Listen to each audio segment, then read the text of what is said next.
Good morning.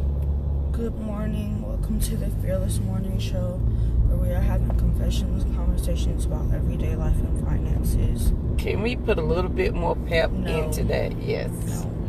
A little bit more pep, Rosie. Good morning. Welcome to the Fearless Morning Show. No. Rosie is not feeling it this morning. As you can see, we're still driving. Who am I, Rosie? This is Yamicha Jojo Wado. She's the only Live Past Courtesy specialist. So what better place to be than here with her? And so we are driving this morning. You want to tell them why we're driving this morning? Because we got out the bed late.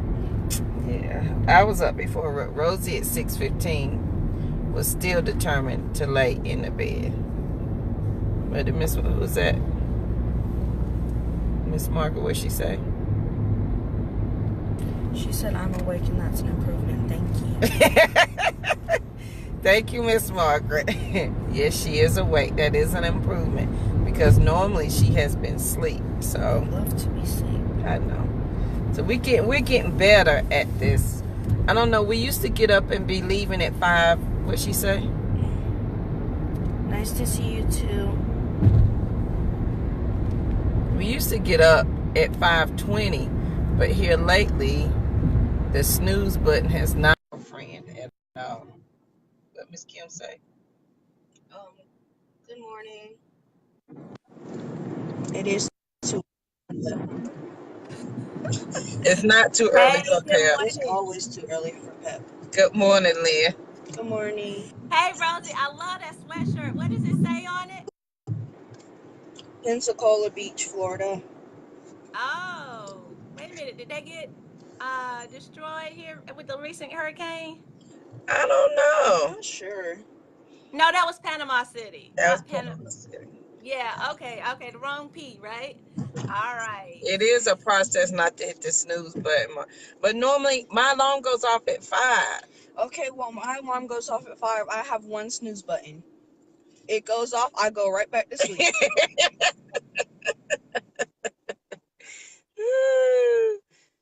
That's the life of a teenager. Isn't it? And I don't know why JoJo tripping. She knows she did the same thing. Okay. Yes, ma'am. No, I was a morning person. I was the nerd. I woke up all the neighborhood kids and got them ready for school. Okay, but when you were... Okay, then. Okay. Leave me alone. So. Good morning. Go ahead, Lynn. All right, y'all. Well, good morning. Good morning. Miss Margaret Welcome says to she's the up show, at 4. of course. Yes, ma'am. A woman after my heart, 4 a.m. I am with you all the way some days. All right. Some days. All right, guys. The thought for this morning, our fearless financial thought for this morning is: he who loses money loses much. He who loses a friend loses much more. But he who loses faith loses all. That's by Miss Eleanor Roosevelt. That's a mic drop moment for this morning, guys. Just a little reminder for us to make sure you relax and adapt to your situations, and don't expend your energy on things that are worthless today. All right. So let me just repeat that one more time. He who loses money loses much, but he who loses a friend loses much more, and he who loses faith loses all.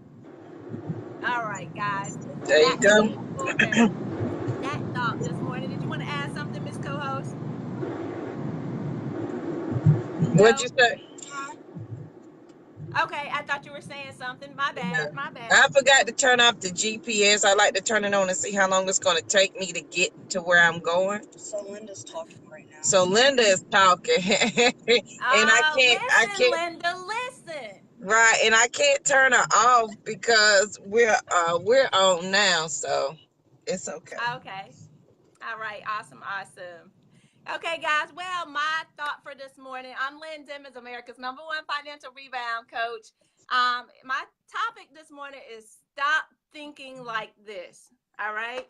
Have you ever, and that's funny, that's a game that the kids play. Me and my son were playing that the other day. Have you ever, I'm like, okay, whatever, little one, what you know about this? You're only 8 years old. What have you done? But anyway, right. Stop thinking like this, guys. if you've ever had an idea, and I know many of us have, if you ever had an idea, you say, ooh, what if I do this? This is a great business idea. I can make a lot of money. Then a little while later on down the road, you see someone else has done it. You be like, what? That's my idea. They stole my idea.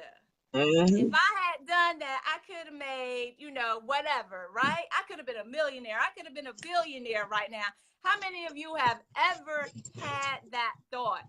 Because I remember Me. as a kid and growing up, I remember my mom saying that. I remember my husband saying that, while we've been married. There's just been so many countless opportunities or ideas, right, that have become missed opportunities.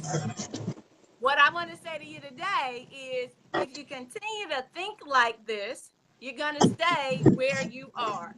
And what do I mean by this, guys? Your ideas do not mean a hill of beans without execution, without you moving to your next, without you getting it done and doing what you need to do. And execution means you need to have the right team. It has to be the right time. It has to be the right industry, and you must be relentless to get it out there.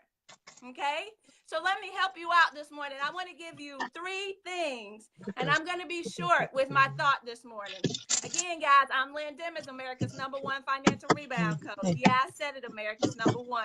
So what are the things you need to do? How do you stay focused during your execution process? How do you make sure that you're being productive? All right. And what I mean by being productive is you get the maximum results in a minimum amount of time. How do you now achieve this? Okay. So the #1 thing is, guys, oftentimes we're distracted. Yeah, we're getting a lot of stuff done. You have a lot of things on your to-do list that you get done, right? But what you have to recognize, guys, is that you're just being busy. Being busy means there's a lot of noise, there's a lot of distraction going on in the background, and you're just going through getting stuff done. What I say to you today, being busy is another form of being lazy. Yeah, I said it. Being busy is another form of being lazy. Why? Because you're not getting the results that you would like to achieve. You're not achieving the results that you would like to achieve. So you have to be relentless when it comes to what it is you would like your outcome to be. All right? And it's the same concept as me getting up from here and going to get on the treadmill, running on that treadmill and thinking I'm going to get to a store. If I look around me, where am I? I'm still in the same place. I've been running hard on this treadmill. I've increased the speed on this treadmill, but where am I? I'm still running in the same place. And that's the same thing that busyness does for you, okay? You're being busy, you're doing all of these different things, and you're going absolutely nowhere. And what you have to recognize, guys, is how you need to start asking yourself now, how is this thing, whatever it is that you're doing, how is that contributing to your bottom line? And if it's not contributing to your bottom line, then it needs to come off your to-do list. Okay? It needs to be taken off. It needs to be delegated. It needs to be set aside. Whatever it is, whatever it is, you need to move it. All right? Because what we have to keep in mind is that the 80-20 rule tells us that 20% of the things that we do get 80% of our results, right? And if only 20% of the things you do get 80% of your results, then why do you have 100 things on your list? Why are you doing all of these different things? Why are you continuing to be busy? I'll tell you why. You love to procrastinate. You love to just get out there. You say, I'm busy, busy, busy. I'm doing all these things. You love the chaos, right? I don't know that you love it, but you're used to it. Let's say that. That's probably a better word. You're used to the chaos. You're used to having all of these things going on. You're used to running. You're used to, right, being the point person on everything. You're used to being the one who gets it done. But guys, when you're distracted, you're doing a lot of things, but you're not doing a lot of the right things. and you're not being productive.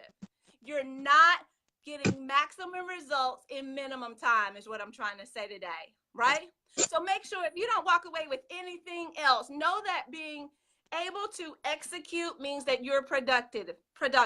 You're getting maximum results in the minimum amount of time. All right? So what is it now that you can go back and look at that's on your list that you can now remove from your list? Because we need to be looking at that 80-20 concept. That's number one. All right? That's the first thing that you need to do. That's the first skill that you need to master so that you can now execute. Having these wonderful ideas does absolutely nothing for you if you cannot take action on it. If you are not executing to get those results. So that's number one. Number two, guys, we have to eliminate the distractions. We have cell phone distractions, we have people distractions, we have life distractions in general. And one of the worst things that could have ever happened happens in every job. I remember when I was in the school, the principal had an open door policy. When I was in corporate America, my boss had an open door policy, or I had an open door policy, and everyone has an open door policy. But what an open door policy says is somebody's going to come and stand in your doorway and start talking. Someone's going to come, or they have a question, or someone's going to come and they want to go to lunch, and someone's going to come, and someone's going to come, and someone's going to come, right? And it's not just at work, it's at home too. It's a lot of distractions at home. And I know and y'all, this was something, don't judge me, okay? But I used to have to hide from my baby. I still do sometimes. He's not a baby anymore. He's 8 years old. I had to hide so I can go and get stuff done. Why? Because it seems like he'll be sitting there playing with his little Legos or what happened. And then all of a sudden, he's like, uh-oh, mommy's gone. Where's my mommy radar? I gotta find mommy, and he's relentless until he finds me, and then he becomes a distraction. So what I had to do, guys, is eliminate the distractions. I had to say, okay, Daddy, I need you, right, to allow me to have this time from this point to this point, so that I can now work over here. Because with all of these distractions, with all the interruptions, you cannot possibly get the things done that you want to get done. See, we're talking about how do you execute. So you have to create that environment for you. Good morning. Good morning. Thank you all for joining. So make sure you create that environment for you so that you can now know what it is. If they don't know where you are, they cannot reach you. Everybody doesn't have to know where you are. Everybody doesn't have to know what you're doing all the time, okay? But if they can't find you, they can't reach you. Therefore, that mitigates the interruptions. Turn that phone off. I know that hurt somebody right there. Oh, Lord, she want me to turn my phone off, right? Turn the phone off. Minimize or get rid of the distractions. Create an environment, guys, so you can have time, because you need to think. You need to plan. You need to strategize. You need to do whatever it is that you need to do so that you can execute. And this must be a sustainable process, right? It must be something that you are going to continue to do over the long haul so that you can achieve your results. We're talking about being productive.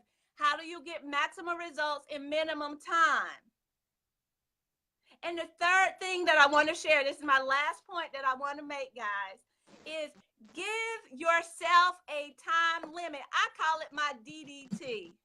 No, not DDT that was banned, not the pesticide, right? That was banned here in America, that they used to come through our neighborhoods and spray when we was kids, and some of y'all used to be running behind the truck. They spraying for the mosquito with that DDT or that D, and y'all out there running behind the truck. Really? But it's been banned now. They don't do that anymore. But you got to get you a DDT. What's your DDT? It's your drop dead time. What's the time frame that you are going to use, the time frame that you are going to spend to accomplish whatever the task is that you want to accomplish? And I know this work, guys, because I was the queen of procrastination. But it wasn't until, so I would sit, let me tell you, I would sit down I said, I got to get this blog post out on my website. I got to get this blog post. I really got to get this blog post out. Then something else comes up. But you know what? I really got to get this blog post out. And you know what? The day goes on, things happen. And I say, you know what? I'll get it up there tomorrow. It's all right. I'll get the blog post out tomorrow. And I kept having this vicious cycle over and over and over where I kept pushing things off until the next day. And it wasn't until I got my DDT, y'all, my drop dead time, where I said to myself, and I had to train myself to get to this point. And that's something that you're going to have to develop. I trained myself to say, okay, I'm giving myself this time block to get this done, right? Absolutely.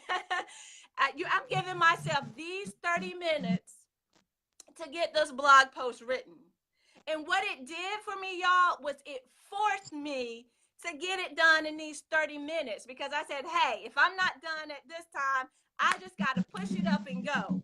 And being the perfectionist, self-proclaimed perfectionist that I am, I had to make sure I got it done and got it up on my site in a timely fashion and scheduled, or whatever it was that I needed to do for that blog, in order for that blog post to get up. So guys, in order to do this, guys, you have to develop this process for you. Give yourself a time limit, and you must stay within your deadlines that you set for yourself, okay? So don't let procrastination kick in as you move through this. Why do I say this? Because you got to stop thinking like this. You got to stop having these wonderful ideas that you never execute on. And don't think that your wonderful idea is the only idea out there. Some of us, we are so protective of our ideas. And I can say this because I used to be that person too. I had this wonderful idea, but I was like, oh no, I need my NDA, I need my non-disclosure agreement, because I can't be sharing this idea out here with everybody. You got to sign this before I tell you what my idea, and that idea doesn't mean jack without moving forward, without execution, without your right team, without the right industry. You must be relentless. Clarity is king, guys. Clarity is king, so that you can make sure that you can move through and get the results that you need. You do whatever it takes. If it means setting an alarm on your phone and letting that alarm go off so you can stop, do whatever it takes. So really quickly, get it done. Stick to your schedule. The 3 things today, if you don't walk away with anything else, stop thinking like this. Stop thinking that your idea is golden and you're not execution. Ideas mean nothing. Execution means everything. Ideas mean nothing. Execution is everything. You can have the greatest idea in the world and it will not amount to anything if you don't move on it. So remember that as you go through. Number 1, getting a lot of stuff done is not the answer. Go through your list and minimize that. What are the 20% of things that you do that get 80% of your results? Do that. Get the rest of it off your plate. All right. Number 2, eliminate the distractions. Make sure you create an environment that is conducive to you thinking, planning, and strategizing. Do that. And then number 3, give yourself a DDT, the drop dead time that you're going to get everything done so that you can move to your next level. Guys, I'm Lynn Demons, America's #1 financial rebound coach. Yeah, I said it, America's #1. I'm helping you to stop that thinking stinking and execute on your goals, your ideas, your next level. All right, Miss Co-host, over to you. All right, guys. That's right, Miss Valerie. You can read it and run. That's it. And that's why you have to have it somewhere where you can see it every day. You can't just write it down, put it in a notebook, put it beside the bed, and you never open it up again. You've got to put it somewhere where you can see it. Mine is the first thing I see in the morning and the last thing I see at night. And it's in my bathroom. It's wherever I need to be in my house is where my vision is at. So you can't say you can't see it or you don't know it. because it's everywhere. That's what you cannot say. All right, guys. The fearless thought for today is, and it's just a continuation of yesterday, is when I was talking about your attitude. And let me get, what did I say yesterday? The power of your attitude, when your shoulds become your must, and stop criticizing yourself. And then the second part to that is your laziness your problem? Do you have a laziness problem with your problem? And that simply means is, and I'm a living witness of this, I know I have a problem. I know the solution to my problem. Because what's the day? Wednesday? Because Monday's topic was you are both the problem and the solution. So I knew the answer to the question. I knew the answer to the problem. I knew how to fix the problem, but I chose not to fix the problem because I didn't want to deal with the process of handling the problem. So Right. then I became lazy in putting it off. So I became comfortable with my crazy because I didn't want to go through the work of handling the problem. Because here, and this is so true, guys, if you stop and think about it for a minute, you know the answer to every situation you're in. It is knowing the answer and implementing the answer. That's where the problem lies. This is where your problem lies, right here. You know the answer. This is you implementing the answer.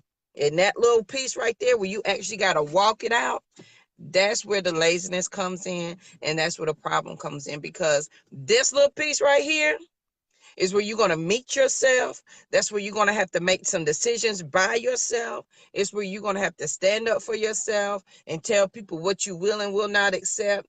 And it's where the correction of yourself is going to come in to get to the end solution of that problem. You can't tell me you don't know what to do.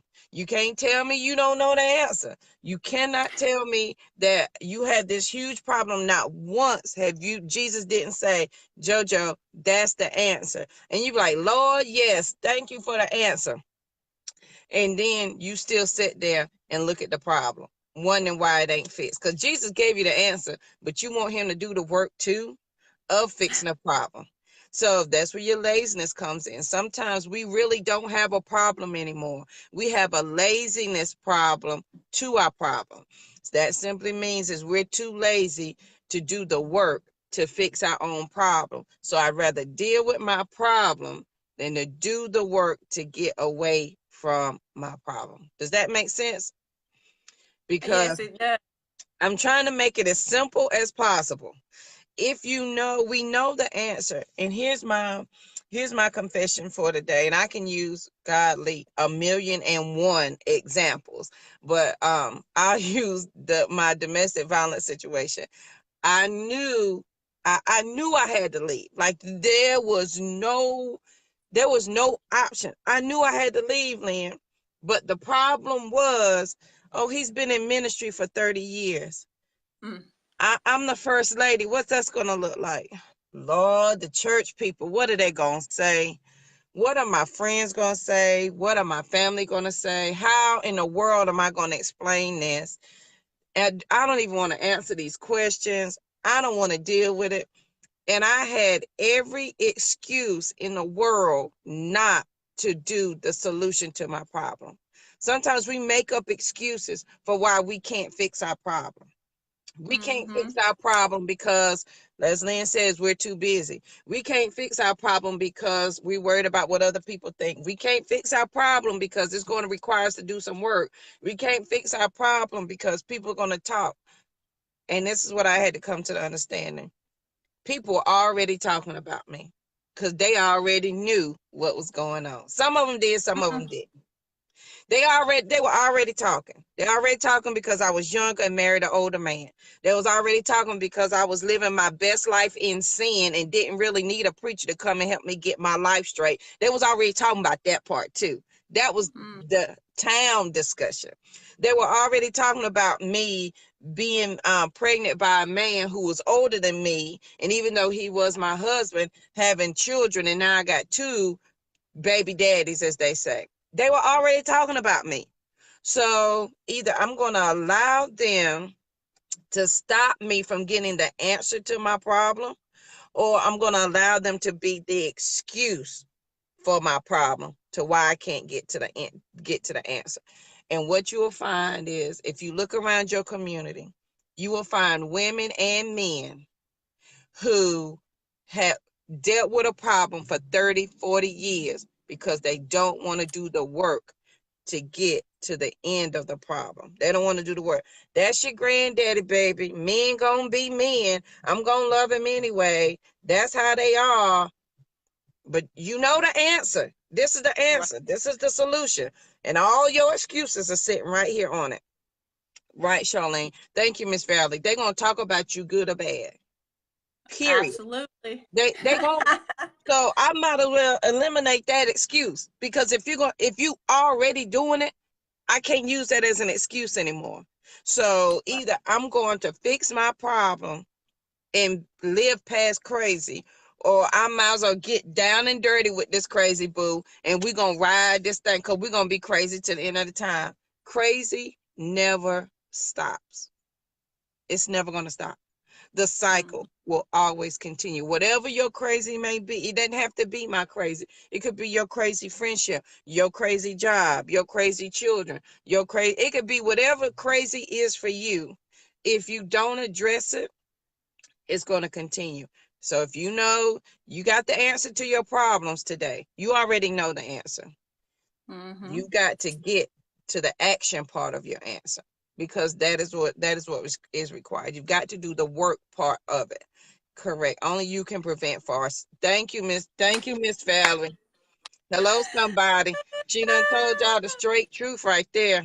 Only you can prevent forest fire. If you see that thing smoking, you better put that water on top of it. And some of us have forest fires going, and we run around screaming, Jesus, save me, Jesus, help me. And Jesus standing there with the bucket of water, wondering why you run around screaming. You won't take the bucket out of his hand and put the water out, because it requires action. Who knew a fingernail file could be so much work today? It requires action. This is Jesus right here, holding your bucket of water for your fire. Thank you, Miss Valerie. And your solution on the other side. But you won't pick this bucket up and dump it on there. Good morning, cousin Debbie. You won't do that. So today, please understand, you have the answer. I'm giving you permission today, because sometimes we just need permission to do the hard thing that we know we need to do. Sometimes we just need permission for somebody to say, it's okay for you to make that decision for yourself. I needed that. And even when my friends, when I finally told somebody and they gave me permission to leave my abuser, I still didn't want to, because I was holding on to these excuses right here. I was holding on to them. But today you have permission to go do the work. You have permission to handle your business. You have the answer. You know the solution. Period. You don't like that job? Go find another one. If you can't find another one, update your resume. And if you have questions about that, somewhere on my timeline is Application Wednesday. And for a whole year, I did Application Wednesday, where I answered every question you could possibly want about your resume, your job, your career. Go find them. They're out there. All I'm saying is, you've got to do the work. If you don't want to do the work, and here my sister hates this, and most of my friends hate it too, because I and my children definitely hate it. If you have a problem and you have a solution, somebody gives you the solution, or you have the solution on your own, and you continue to live in the problem, I do not want you to complain. Your Right. your complaining cease to exist for me, because this is your answer. This is the end of the answer. And you rather sit right here on your stick or do nothing and complain. I can't handle that, because I've been there.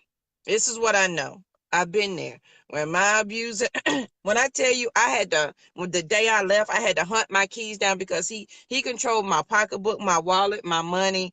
I was giving $3 out of my own check every payday, and he kept my car keys, and I had to find my car keys. Yeah, $3 was all I got out of my check, period. That's all I got.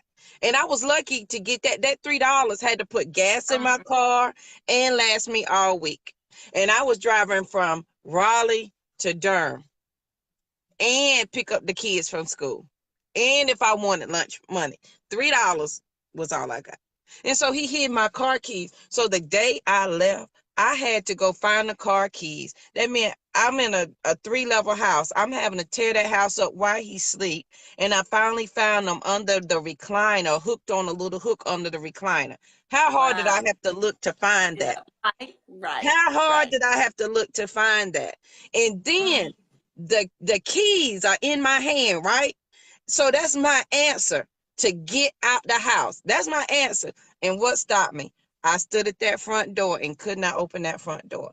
And I stood there and I cried for 30 minutes in front of that front door with the keys in my hand, with 2 kids in my hand. Mm. The answer is in my hand. The door was stopping me. My excuse. And I stood there for 30 minutes and cried my eyes out. But when I finally did the work of opening up that door, because I knew a couple of things is going to happen when you start addressing your problem. The door was going to say, door open, and it was going to wake him up. And I knew my chances of leaving diminished by 0. So I had to open that door and run, and for me and my kids. Sometimes, guys, you have the answer in your hand. You're allowing these excuses to stop you when you got your solution right here. So once I opened the door, because I had the answer in my hand, I opened up the door. We took off running. Trust me, the car was in horrible shape, but it took me where I needed to be. But if you allow excuses or things to stop you, then you will continue in your crazy. Period. If I would allow the fact that I didn't have no money to stop me, I would be dead. There's no doubt in my mind. If I would allow the fact that I could not find the keys and had to hunt it down, I would be Right. dead today. That action is a requirement. You will not get out of crazy until you take that action. Yes, all excuses cut out. To thank you, Miss Valerie. Today it's take action. What? No, it ain't take action Tuesday. This Hump Day Wednesday. Honey, get over these problems today. And this is what I know. When you take action, when you start moving off of this and you leave these Right. excuses behind, you feel so much better. And at the end, there is peace after crazy and there is life after crazy. I promise you. I didn't mean to tell that whole story, but somebody had to know that your laziness to your problem is your problem. You have the answer to your solution. You have the answer to your problem. It is in your hand, but you refuse to do anything about it. So please don't complain. Do not complain anymore. Take complaining out. Action is key. And I'm not even saying action is easy. Walking out that front door was the hardest thing I ever had to do in my entire life. Not going back to crazy was the hardest thing I ever had to do in my life. Like Jesus had to chain me to the floor once I left for me not to go back because I Mm. knew the comfort of crazy. And Right. I'm trying to do something different. I will never tell you it's going to be easy ever. I will tell you the work and the sacrifice that you take for yourself, because you have to be selfish for you to do your own self growth. When you take that upon and it starts to change, I promise you'll be more thankful. You'll be grateful for the hard work. You will be Yeah. grateful for it. It will change you and others people's lives because your children are watching, your friends and family are watching. And now Oh, they guys, got can something to I? talk about. Yes, can I interrupt y'all? Uh-huh. Y'all think that part of the story was intriguing? Y'all need to read the book, okay? When I tell you, you gonna get your whole gang together and be like, let's go find this book right here.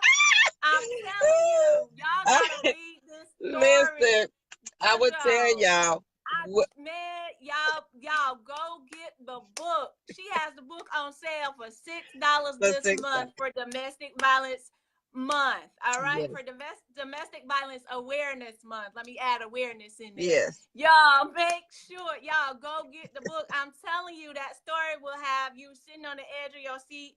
Even my teenage nieces, Mm-hmm. we let them read this story because some people might be like, why are you gonna let them read it? No, these teenagers need to know, Yes, because domestic violence begins in their teen years. I yes. went to high school with a young lady, with several young ladies whose boyfriends were on the football team, who beat them in the Yes. hallways at school. It starts. At school. It starts early. Y'all get the book. That's all I'm saying. Get the book. You think that's something, that part of the story? And I know y'all, I saw y'all was sitting up on the edge of your seat. Good, you had to get the keys out the couch. I know. Wait till you read the rest of the stuff. You go read that other stuff, y'all. It is I mean, the story is amazing. And you'll be like, okay, JoJo, when we gonna get together? Because I can see us now. We gonna wrap him up in some sheets. We gonna get that, somebody gonna Listen, get the grits ready. I Somebody got gonna some get gangster right. friends, y'all. Yes. Let me That's tell that y'all. kind of story. Between Lynn and my friend Tashana, y'all don't understand that gate. So after they read the book, a lot of people after they read the book, they was like, if you just tell us where he live at, we'll take care of the rest. Y'all can't go out committing crimes, okay? Please don't do that. Please don't do Right. that. And Right. Kimberly, yes, right. Kimberly, it does start in high school. Please talk to your kids about it because it is not cute. Please talk to your children and your young men. Kimberly, I know you right. You got your boy on lock. Miss Valley said, Girl, Miss yes. Make Valerie, sure not they the boiling hot. Boy.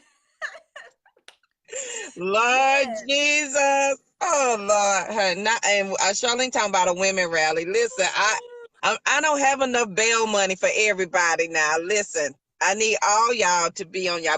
But the book is They on can't get sale. all of us. They can't get all of us. Charlene said, "Don't leave me." Listen, y'all got to be. And here's the thing, y'all. The book is on sale for $6. You can go to my website, bafearless.com, and get it. But I have never talked so many friends out of committing murder in all my days. When Buck One came out, I had like 10 people that was dead serious. Like, I got a cousin Tyrone who can take care of this for you. No. I Then think you better call Tyrone. and that's what they was singing. And then when book 2 came out, people was like, okay, JoJo, stop. For real. We don't even need you. Just tell us his name because we got this. Y'all, I can't keep talking y'all out of murder. I'm just saying. And my mama's was premeditated for years, thought out murder. And I'm sure, honey, all it takes is her to have somebody to drive her and she be ready to go. But we can't. Not mad and hot and out. Charlene, please. I ain't got, and Lynn, you not helping. They can't catch all of us. I need y'all to behave Girl. this morning. This morning. All right, guys. So just remember, that's it for the fill the stop for today. Remember, you have the answer to your problem. Don't be lazy. Take the action that you need to get to the end of your problem. So I hope that helps somebody today. Please make sure you share the video with a friend, a family, a foe. Please make sure, Charlene, I'm not giving no parts of that. That's why. She asked for the Facebook name. No You don't have Facebook to give us name. the real name. We can do research, right, Charlene? We can do Listen, real if you research. read the book, his real name is not in the book. Please understand, do not go be looking for Reverend Jamal. Reverend Jamal does not exist. Because a lot of people like, is that his real name? Like, I'm going to go, that is not his real name. Please understand. Everything else is real but his name. So, y'all, please don't do that. But go read the book. It may help somebody. I pray that it does. All right, Lynn, you want to tell them where they can find you as we close out the show this morning? You got me too hype over here about that book. I didn't even think, but yes, y'all, go check out my website as well. We helping you get right in your life and your finances. And if you need a crew, you got a crew. We gonna help you get through whatever it is you need to get through. That's all I'm saying. We gonna we gonna Okay, Kimberly guys, we're Barnes. kidding. We are Kimberly. so kidding. Facebook land, we are kidding. We are not premeditating anything over here. So if anything, it just happens to happen to Reverend Jamal, it's coincidence. We Thank you for this disclaimer, Lynn. I'm just right. saying. We are innocent. All right. Hey, That's that's all right. I'm saying. Yeah, But go check out my it's all in website. love, y'all. It is all in love. It Please understand. absolutely we love you. We have forgiven you today. Praise Jesus. We're We gonna talk about that one day, we Lord. let go and release, right? Huh? All That's right, right. guys. Yes, yes. Yeah, like That's for what real. we Go ahead gonna and get. get it. I'll post the link. The book is book 1 and 2, both are on sale for $6 for this month. So make sure that you read it and check it out. If you're going to be, I'm from North Carolina, so I will be home every weekend. I have been home every weekend this month, but this Saturday I'm going to be at St. John AME Zion Church at 2 p.m. for the Lay Council and Christian Education Department. So I'll be talking to the young kids about domestic violence. So come on, it's a district-wide event. If you're AME Zion, y'all know when we have district event, that mean the whole church gotta come. And y'all know we take attendance to see which church had the most people in attendance. If y'all grew up AME Zion, you know. If you grew up AME, you know what I'm talking about. That's right, Miss Valerie. So guys, make sure. And then the last weekend of the month, I will be at Bishop Eddie Johnson's church. Kimberly, do you know the name of his church? I will be there, and that program starts at 4. I know every day I say I'm gonna look it up and I forget. I'm sorry, Bishop. I forget. But Bishop Eddie Johnson was the first pastor who let me come to his church and talk about domestic violence. Nobody else wanted me in their church. So Mm-hmm. I owe it to him, and so I promised him I would come back again.